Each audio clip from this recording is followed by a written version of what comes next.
Where did each character stand as Season 7 began, one day after Nolan returned to duty after being shot in the hindquarters in May's finale? Nolan may have gotten back on that horse a little too soon after healing. And, probably because of a lack of focus, he held back on firing a shot during a pharmacy heist, which could have saved a civilian from being shot and later dying.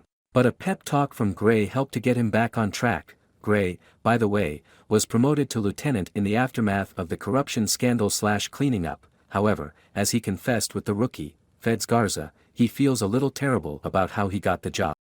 Nolan urged his wife, Bailey, to stay out of the country a little longer, deployed with the National Guard, considering that Jason and Oscar are still in the wind following their season-ending prison breakout.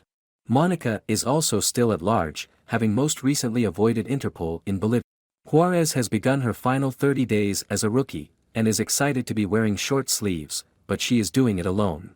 We are told that an off-screen Aaron Thorsen has moved to North Hollywood, where Celia claims he is happy no one knows he was a patient of Blair's. True Valentino and the show parted ways this summer due to a creative decision. Chen and Bradford are still apart, but their banter is as good as ever, especially when Tim proposed a wager on who can train their rookie best.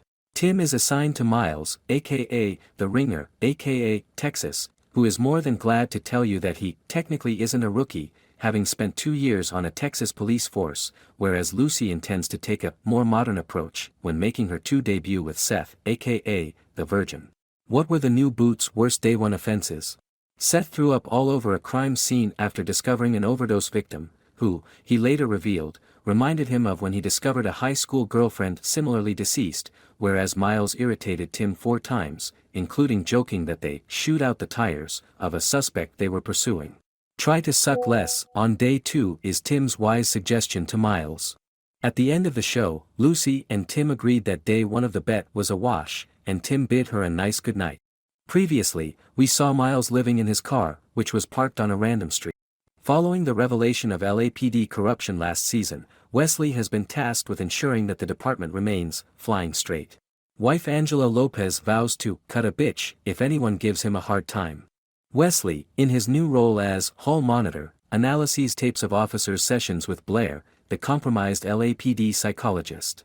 In one of the tapes, Detective Graham describes having a dream that was even hotter than the last time, about Detective Lopez.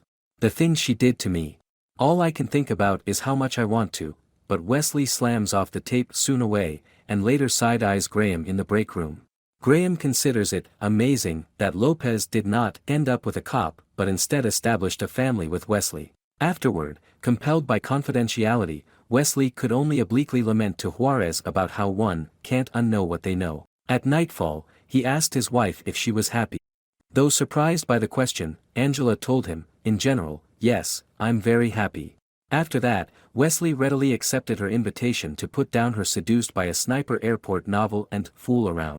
Unfortunately, Harper did not appear much in the season opener, save from participating in the Jason takedown, informing roll call of the manhunt situation, and delivering a few other lines.